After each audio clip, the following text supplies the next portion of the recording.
sewing room overflowing so much that you don't even want to go in there? I have the solution for you. Hi, I'm Sarah from sewingmastery.com, and I have a local friend with me, Kim, who is actually doing sewing room organizations, and I hear this has been kind of fun. It is a lot of fun. You normally do like normal home decluttering. Would that be how you started? Yes. All right. So how did this get going? So I started a lot of just helping out friends and family. You know, we live in a society that's very consumeristic and lots of chronic clutter. And so they just need somebody else to come in and lend a helping hand. And how did this get started for you? And so that's where I came up with my business, That One Friend. That one friend. I think that is perfect. It sums it up. Like we always want a friend to come over. And by the way, that is key to kind of getting things organized, I have found. I know I've been that one friend one time. Yep. But you actually do this for a living. Yes. And this has been so fun. So we're going to go over some tips that are directly related to the sewing room. And I hope you will pick out your favorites, put them in the comments. And what else do you do to help keep your sewing room tidy? So if you are in the Sioux Falls, South Dakota area, her information is going to be in the description below. So if they want to call you and you want somebody to come help you with your sewing room or any other part of your house, I highly recommend her services. She'll come out and do a consultation and for free, and then kind of set up some of those things. So her website is going to be on the screen, and you can check her out. Okay, so where should we start? Where do you start when things are just too much? The first thing is to put like with like. Okay, what does that mean? Like, so grouping everything together. So grouping all of your fabrics together, whether by type or by color or by project, and getting it all kind of just grouped together. Like, it doesn't have to be perfect. Right now, we're just trying to get everything together. So kind of a category of fabric. Yep. And here we have category of scissors. Yes. All the scissors, all the cutting tools. And then also here we have some marking tools and things like that. And I feel that we all have this problem, is we accumulate, we get another pair and another pair, but we still only use like, what, 2 pairs, maybe 3 pairs. We have asked recently in a video about how many scissors do you actually have, and it was quite overwhelming what people have. So what happens when we do have more than we need? Okay, so that leads to our next step. Yes. So after we have everything categorized, we want to kind of declutter as we go.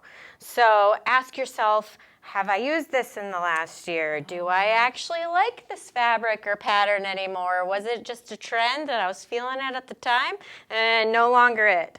And then I love, for the things that you're on the fence about, you're like not quite sure what to do, I have a little hack, which I call the dot method. So you go and get these little dot stickers. We all have those. Yep. And then you give yourself a time frame, whether it be 6 months from now or a year from now, and you write that date on the sticker, and then you put it on all of your items. Oh, I see how this is going to go. You're going to make me see which ones I don't use. So when you use the item or when you use the scissors, take the sticker off, throw it away. That is a great idea. And then when you get to that date and the sticker is still on that item, its expiration date, just a lot like with groceries and food, then you know that it's time to find a new home. It's like giving yourself permission to, and you have a great name for this. Yes, rehome. I love that. So that means that somebody else can use it. Yep. Because a lot with like the sewing supplies, it's still good. And, you know, someone else can find creative inspiration and, you know, use it for their projects. So what I like to call is a rehoming box. I love it. Now you have one of these for other things in your home Yes. too, not just for this particular sewing project. So whether I'm going to donate it or give it to a friend or a family member, or else there is, swap groups or local makers exchanges, things like that, where you know that you can just bring your rehoming box. I love it. I feel like everybody should have one of these in their sewing studio. Yep. Yes. Do you have one in your closet, or you have Oh, kiddos too, right? Oh yeah. Do they all have one in their closets? In the kids' it's called the too small bin. Oh, yes. But this makes sense for for me too, like if I'm not feeling an article of clothing or something like that, rehome box. Sounds good. Now, one thing I've kind of noticed in my own sewing room is I have fabrics that I bought, 10 years, 15 years ago, and they're actually starting to look a little outdated, which is hard to get rid of because you bought it, you probably had a project in mind, and then now what? So that is probably the hardest thing, and I've noticed that's hard for a lot of people, is when you go, gosh, I don't want to get rid of it, but you don't use it.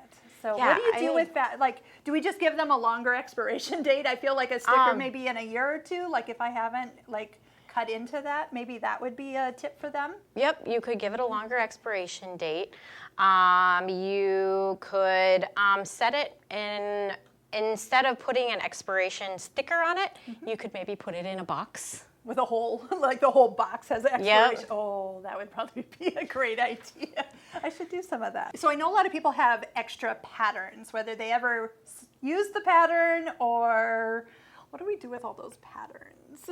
I would there's a couple different ways of putting them. I like clear storage. Yes. Because then you can see what you have. Yes.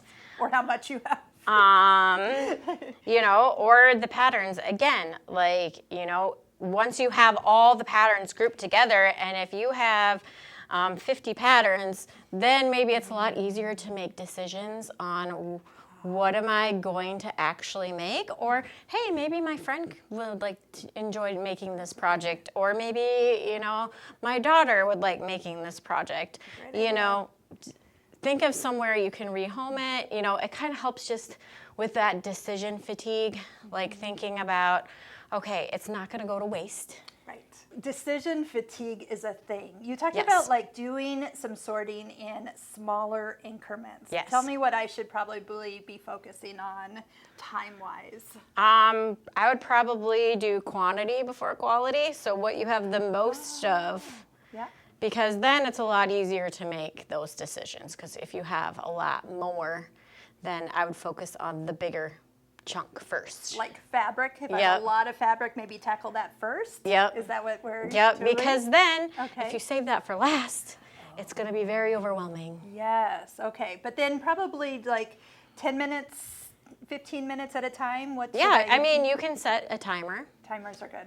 Yep, you can set a timer and that gives yourself an allowance of I'm not going to be doing this all day. Yes, but just a little at a time would be Yep. good. Now I do have a lot of projects that I've started but haven't finished, and it's been a while since I've gotten back to them. Works in progress. Yes.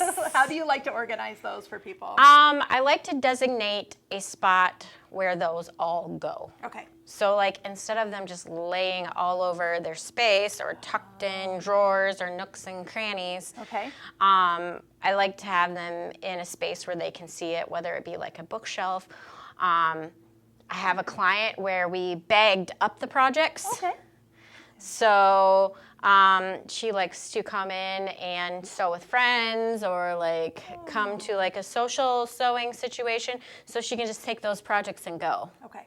That's a good idea. And pick those back up. Yeah, if they're all in a place, you can kind of go, what do I feel like working on Yep, that if day? they're all in one spot. So back to that category placement. So tools, fabric, some of the other things like notions, zippers, buttons, elastic. Yep. All those things. Scraps. That's another. That is hard to manage some days, is all the scraps. And Yes. people like to hold on to scraps. So Yes, Yes. they do. It's just you kind of got to mentally set a size of a scrap yeah. that you are going to save. Yes. Whether it be, a fat quarter size or a half of a quarter, Yep. or bigger. Yes. Yes, and this would be where a quilting friend or sewing friend coming in to kind of help, like, so you don't get wrapped up. I know that's one thing when I've helped people is they get wrapped up of remembering, oh yeah, I was going to make this for so-and-so, and so then they start into the stories. But if you kind of can keep going and not think about everything that you were going to make, but let's just see what we can kind of or it can go into a future work in progress. Yeah, so those are definitely some great tips. What else do we have here? All right, so once we have categorized and once we have done our dots and decluttered, next we need to set the space up for function. So one thing I think a lot of clients in general, not just with sewing rooms, is they don't take advantage of their vertical space. Oh, yes. I know I don't. Yes. So whether that be putting like a pegboard up or like a magnetic strip to stick your scissors to, or putting a little command hook on the side of your cutting table to hang your scissors. So the scissors don't all have to be laying on the top, but they can be hooked on the side so you can still easily find them, but they're not in your workspace when you don't need them. Yes, that is a great tip. And something I was kind of noticing is you don't have to have it perfect. Like a command hook can just be like temporary, right? Yep. So you can just see, is that a place that works for me?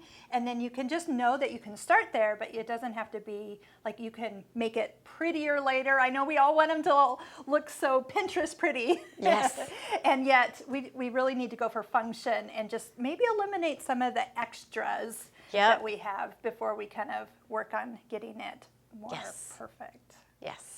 So the very last step before we sign off for today and after we have everything set up for function is how do we maintain? That's never ending, is it? Yes. So my number one tip would probably be to label everything. Yes. You can have a label maker because if you're like me, you love a label maker. You love a label maker. You love a label maker. I love a label maker. But so I've never owned a label maker. I could use what? You can use marker. You can use mailing labels. You can use tape. You can use anything you want just as long as you give it a label. A lot of like the little chalkboard stickers, like all the things. There's a whole variety of things that you can stick to. I think that's where people get overwhelmed. Once again, like you want to make it perfect, but maybe just for now, just a Post-it note or blue painter's tape, and then you can make it pretty later on.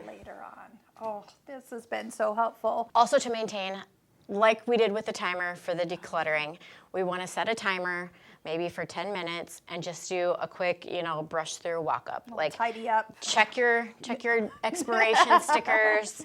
Yes. Any new inventory, make sure it's got a home with its category. That's true, because there's like a lot of shop hops going on right now, so you're bringing new things in. Yep. And what if I don't have a home for it yet? What do I do? Do I need to? You can have like an intake bin where, the newest stuff goes. The newest stuff goes. Okay. Or just say you finish a shopping trip, you don't have time to put it away right now. Have like an intake bin or a basket where it goes there, and then the next time you have time to go and spend time in your sewing room, then you can deal with it then. So put it in maybe the right category, or open my packages of notions that I've bought, put it with my other ones. Yep. Maybe once again, look at those expiration dates. But if you never kind of set a time frame, I think we just keep them for years upon years. And that's what I've noticed too when I've helped people. Yep. All right. So if you are in the Sioux Falls area and you are looking for somebody, your new best friend, to come help you with your sewing room, Kim's information is going to be in the description below. She would love to come join you. And maybe that's just what you need. And if you are not in our area, there are people in your town who actually love to organize, would love to take you by the hand and help you get started. And if you don't have somebody like that, even just grab a friend and just start working. Maybe they help you and then you can help them. That would be a fun thing to do in the next month or two, or challenge your friends for that. Any last parting tips that you might like to include? Or what was the most fun that you've had just in any of your organization projects or eye-opening things that would be great parting tip? My number one thing would just be to keep it simple. Don't overcomplicate it. It's a fun thing to do. I mean, I usually set up fun music, and I like to get my favorite drink, like my favorite Starbucks, and like I try to, make it fun and don't overcomplicate it. That's a great idea. Yes. So we have done some sewing room tours, and we'll put some of those links in the description below. So if you want to go watch some of the other fun things that we've had, that I've done videos on in the past, you can find those and keep watching. Thank you, Kim, for coming out today. Thank you for having me. I think I'm going to need to steal one of these and probably go put some labels on some products that I haven't used for a while. Thank you so much. Thank you.